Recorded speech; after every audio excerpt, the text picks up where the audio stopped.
Agricultural development. Food is essential for the growth of human beings. With the growth of population in the world, the demand for food has also increased. In earlier times, people had surplus food because the population was less. With the passage of time, population increased and the pressure on land to produce more food is also increased. जैसे जैसे population increase हो रही है, food items की demand बढ़ती जा रही है और उस फूड आइटम्स की डिमांड को हम कैसे फुलफिल करेंगे? By the increase in production. ठीक है, फूड आइटम्स की प्रोडक्शन को इंक्रीज करके. अब अगर हमें फूड प्रोडक्शन इंक्रीज करनी है तो लैंड तो इंक्रीज नहीं हो सकता. There is a limited land on the अर्थ.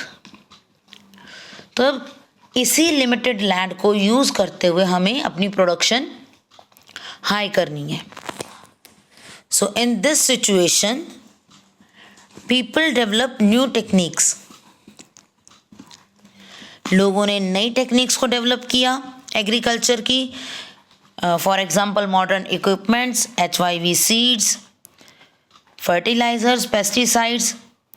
ठीक है, इन सब चीज़ों को यूज़ करके फार्मर्स ने अपने क्रॉप्स की प्रोडक्शन को इंक्रीज किया. Now some countries have developed genetically modified crops through biotechnology. Now what is biotechnology? In biotechnology they use the living organisms. ठीक है, लिविंग ऑर्गेनिजम्स को यूज करके जो लिविंग थिंग्स हैं उन्हें मर्ज करके न्यू टेक्नोलॉजीज यूज की जा रही हैं. हाइब्रिड प्लांट्स ग्रो किए जा रहे हैं. ओके, एंड मेडिसिन्स भी जो है वो बायोटेक्नोलॉजी के प्रोसेस से ही फॉर्म की जाती हैं, बनाई जाती हैं. It also covers genetic engineering, cell and tissues, culture technologies, manufacture of drugs, environmental management etcetera. तो ये जो बायोटेक्नोलॉजी है इसमें हम क्या क्या यूज़ कर रहे हैं, किस चीज़ को इंक्लूड कर रहे हैं? बायोटेक इंजीनियरिंग को, सेल एंड टिश्यूज, इनसे रिलेटेड सेल और टिश्यूज लिविंग थिंग्स में ही होते हैं, है ना. तो सेल और टिश्यूज की को यूज़ कर रहे हैं, कवर कर रहे हैं. कल्चरल टेक्नोलॉजीज, ड्रग्स की मैन्युफैक्चरिंग, ड्रग्स मीन्स मेडिसिन्स, और एनवायरनमेंट को मैनेज करना. ये सब चीज़ें हम बायोटेक्नोलॉजी के अंडर कवर कर रहे हैं.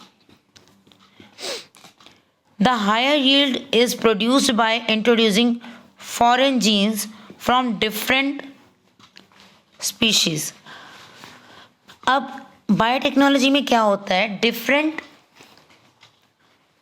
स्पीशीज को, क्वालिटीज़ को मर्ज कर दिया जाता है और एक न्यू प्रोडक्ट को लॉन्च किया जाता है.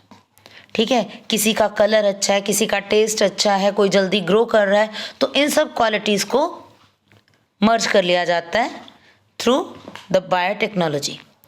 ठीक है, और उससे उन फूड प्रोडक्ट्स की जो न्यूट्रिशनल वैल्यूज़ हैं, उनका फ्लेवर, उनका कलर, सब कुछ चेंज हो जाता है, वो ज़्यादा अच्छा हो जाता है.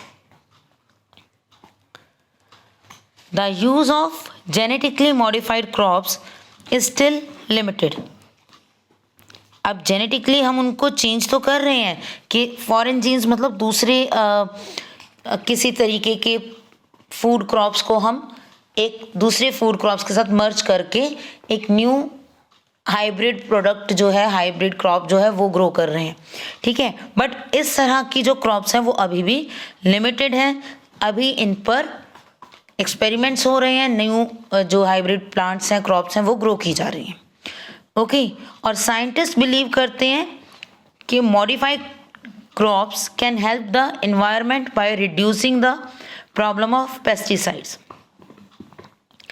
जो हम मॉडिफाइड क्रॉप्स ग्रो करेंगे उनसे इन्वायरमेंट पर कोई हार्मफुल इफेक्ट नहीं होगा, क्योंकि उसमें पेस्टिसाइड्स की प्रॉब्लम्स को रिड्यूस कर दिया जाएगा। पेस्टिसाइड्स जो है वो हमारे एनवायरनमेंट को हार्म पहुंचाते हैं, ठीक है। तो उन मॉडिफाइड क्रॉप्स में पेस्टिसाइड्स की ज़रूरत नहीं होगी, तो उससे पेस्टिसाइड्स की प्रॉब्लम रिड्यूस हो जाएगी। बट जो क्रिटिक्स होते हैं, जो अगेंस्ट होते हैं, आलोचना करते हैं, जो क्रिटिसाइज करते हैं किसी चीज़ को, तो जो क्रिटिक्स हैं बायोटेक्नोलॉजी के, they are worried about the adverse effect of genetically modified crops on the environment. उन्हें डर है कि इस तरह की जो क्रॉप्स मॉडिफाई की जाएंगी उनका क्या असर होगा एनवायरनमेंट पर। In developing countries, manual labor is used for most of the agricultural activities, whereas in developed countries, agriculture is highly mechanized. Most of the population of developing countries is engaged in agriculture and its allied activities. However, the ratio of population in agriculture is minimum in developed countries like Canada and USA. जो developing countries हैं वहाँ पर बहुत ज़्यादा labour होती है, बहुत ज़्यादा पॉपुलेशन है, तो उस जगह पर लेबर को ज़्यादा यूज़ किया जाता है rather than the machines. But developed country में क्योंकि जो पॉपुलेशन है वो इंडस्ट्रीज़ में या दूसरे वर्क में इन्वॉल्व है, तो उन एरियाज़ में मैक्सिमम वर्क मशीन से किया जाता है डेवलप्ड कंट्रीज़ में। Okay, so this is the difference between the agriculture in developed countries and underdeveloped countries or developing countries. Okay, so let's discuss the agriculture in India and USA. Features of Indian agriculture. In India, farmers have small land holdings. It means जो field area है जहाँ पर agriculture work किया जाता है वो small है. Farmer use high yielding variety of seeds. High yield seeds को use किया जा रहा है. They grow 2 crops in a year on the same land. एक ही land पर 2 crops grow करते हैं. And they plow their field using tractor or bullock carts. दोनों चीज़ों को यूज़ किया जाता है। हिली एरियाज़ में बुलक कार्ट यूज़ किए जाते हैं और जो प्लेन एरियाज़ हैं, डेवलप्ड एरियाज़ हैं, वहाँ पर ट्रैक्टर्स को यूज़ किया जाता है to plough their field. And majorly they use tube wells to irrigate their land. अपने एरिया में इरीगेशन के लिए वो ट्यूबवेल यूज़ करते हैं। Farmers also keep animal like cow, buffaloes with them. It means in India we have mixed farming. हमारे पास mixed farming है। हम एग्रीकल्चर वर्क के साथ साथ काउ बफेलोज को भी डोमेस्टिकेट करते हैं, इन्हें भी पालते हैं। Okay, comparatively low capital investment is mainly which is mainly borrowed from bank money lenders. Come money का यूज़ किया जाता है, उनके पास इतना, फार्मर्स के पास इतना अमाउंट नहीं होता कि वो बिग मशीन्स को यूज़ कर सकें, और जो भी मनी यूज़ की जाती है, कैपिटल को इन्वेस्टमेंट किया जाता है, वो बैंक से या मनी लेंडर्स जो साहूकार जो उधार देते हैं लोग, ठीक है, उनसे लोन लेकर फार्मर्स वर्क करते हैं। Produce is meant for local market to lack of storage facilities. India में प्रोडक्शन अभी भी अपने आसपास के डिमांड को देखकर ही की जाती है। लोग ट्रेड के लिए या फॉरेन में एक्सपोर्ट करने के लिए ग्रो नहीं करते हैं क्रॉप्स को, क्योंकि उनके पास स्टोरेज की फैसिलिटी नहीं है। they don't have the storage facility. Okay, mostly they use labor and the labour is unskilled. Labour skilful नहीं होती है, लेबर को ज़्यादा मशीन्स यूज़ करनी नहीं आती हैं, प्रॉपर इंफॉर्मेशन नहीं होती है उसको कि किस तरह के फर्टिलाइज़र्स या पेस्टिसाइड्स को यूज़ करना है, तो अनस्किल्ड लेबर है। ट्रेडिशनल मेथड्स यूज़ किए जाते हैं और लिमिटेड मशीन्स का यूज़ होता है। मोस्टली हाथ से ही बीज बोए जाते हैं और हार्वेस्टिंग टाइम पर भी जो क्रॉप्स हैं उनको कट किया जाता है, वो भी लेबर कट करती है। तो मेनली लेबर वर्क है, ट्रेडिशनल स्टाइल से फार्मिंग होती है इंडिया में और मशीन्स का बहुत कम यूज़ होता है। Okay, so these are the features of Indian agriculture कि हमारे पास लैंड होल्डिंग स्मॉल है, हाई यील्ड वैरायटी सीड्स हम यूज़ करते हैं, बट विद ट्रेडिशनल फार्मिंग, जो ट्रेडिशनल मेथड है उसके साथ ही हम न्यू मेथड्स को मर्ज करके यूज़ कर रहे हैं।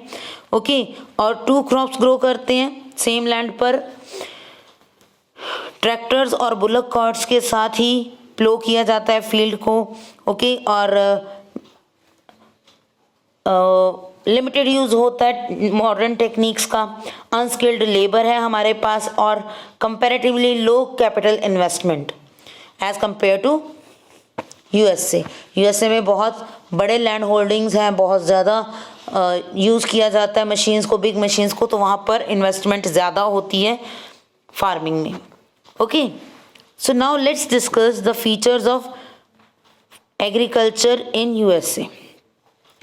Here the points are: size of land holdings are quite larger than Indian land holdings. India के लैंड से, इंडिया के फील्ड से यूएसए के फील्ड्स ज़्यादा बड़े हैं। एग्रीकल्चर किस पर्पस को लेकर की जाती है? For business purpose, commercial purpose से, कि हमें एग्रीकल्चर जो क्रॉप्स हैं जो ग्रो होंगी वो इंटरनेशनल मार्केट में सेल करनी है, इस पर्पस से एग्रीकल्चर वर्क किया जाता है। Scientific fertilisation programme is organised और प्रॉपरली लेबोरेटरी में सॉइल को चेक किया जाता है, उसके न्यूट्रिएंट्स को चेक किया जाता है। इंडिया में ऐसा कुछ नहीं होता। Satellite surveillance of the farm is done with the help of computer. Computer के थ्रू फार्म की सर्वेलेंस की जाती है, चेक किया जाता है फार्म को, उसकी ध्यान रखा जाता है। Farmer use tractor, seed drills, levellers, combined harvesters and thresher to perform various agriculture operations. Farmers big machines का यूज़ करते हैं फॉर सोइंग सीजन और फॉर हार्वेस्टिंग सीजन, वो मशीन्स को ही यूज़ करते हैं because labour is less there. ठीक है, वहाँ पर लेबर बहुत कम है और लेबर स्किल्ड भी है उनको मिलती। ठीक, they know how to use the modern machines, तो स्किल्ड लेबर उनके पास है। अब मॉडर्न मशीन्स को यूज़ करने के लिए they need high capital investment, वो बहुत ज़्यादा इन्वेस्टमेंट करते हैं फार्मिंग में। Produce is meant for national and international market, we have discussed. और ट्रैक्टर्स कंबाइंड का बहुत ज़्यादा यूज़ होता है और न्यू टेक्नोलॉजीज़ का भी यूज़ हो रहा है। ठीक है, so these are the points for of the agriculture in USA. Okay, it is a comparative study of agriculture farms in USA and India. So with this we have completed the revision of chapter 5 agriculture. Okay, so beta now revise your chapter properly from book also and be prepared for your exam. Thank you and have a nice day.